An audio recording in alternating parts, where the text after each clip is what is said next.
کارپوهان وایي چې د نظام استحکام او بهرنیو لاسوهنو مخنیوي لپاره ولسي ملاتړ او مشروعیت مهم دی. سلام ستړي مشئ پام وکړئ د یاران ټي وي یوټیوب چینل څخه تازه او مهم خبر ته. په دې وروستیو کې د اسلامي امارت د ډېری چارواکو ویناوې په دې ورټولې وې چې نوره له چا سره جګړه نه غواړي. هیڅ هېواد ته به د افغانستان له خاورې ګواښه نه پېښېږي، خو نړیوال دې هم نور د افغانستان لپاره پلمې نه جوړوي او پر دې خاوره دې د یرغل فکرونه نه کوي. د سیاسي چارو کارپوهان وایي د ولس ترمنځ یووالي ټینګښت، د قانوني نظام رامنځته کول او د خلکو په وړاندې مسؤلیت منل کولی شي چې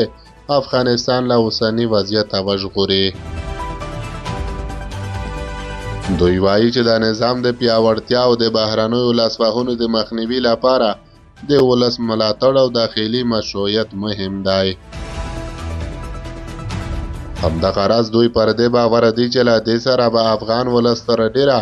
د اوسنیو ستونزو چې ورسره مخ دي خلاص شي. د سیاسي چارو کارپوه نجیب الله جامع وایي د بهرنیو لاسوهنو د مخنیوي او د نظام د استحکام لپاره مهمه ده چې ملي نظامونه د قانون پر بنسټ خپل مشروعیت له ملته واخلي، یعنی قانونمند حکومت جوړ کړي، د نظام نوعیت ژر تر ژره د اساسي قانون پر بنسټ تعریف کړي، ملت ته ځواب ویونکی وي او ملي وحدت وپالي. ځینې نور کارپوهان بیا وایي چې د داخلي ستونزو د حل لپاره او له نړیوالو سره د اړیکو ښه کېدو یوازینۍ لار په نظام کې د سیاسي اصلاحاتو راوستل دي چې باید په دغه برخه کې جدي ګامونه واخیستل شي. دوی وایي د اساسي قانون جوړول او پر بنسټ یې د حکومت رامنځته کول کولی شي چې تر ډېره د نړۍ او کابل ترمنځ شته ستونزې له منځه یوسي. د سیاسي چارو کارپوه فضل هادي وایي د هېواد کورنیو ستونزو د له منځه وړلو او همداسې بهرنیو هېوادونو سره د افغانستان د اړیکو د ښه والي لپاره اړینه ده چې د اسلامي امارت رهبري سیاسي اصلاحاتو خواته لاړه شي. خو سرپرست حکومت له دې وړاندې بیا ویلي له ګڼو هېوادونو سره تعامل لري، د سیمو مهمو هېوادونو سفارتونه په کابل کې خلاص دي او د دې ترڅنګ یوناما او ګڼ نور نړیوال سازمانونه فعال استازولۍ لري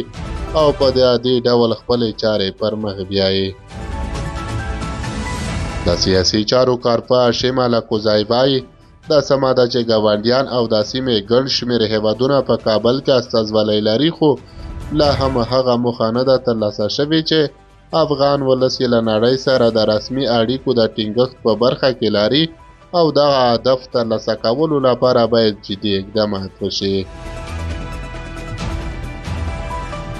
افغانستان هغه هېواد چې له جګړو تازه راوتلی یوازې 2.5 کاله کېږي چې وګړي یې د آرام ساه اخلي، خو واک ته د اسلامي امارت د رسېدو په پلمه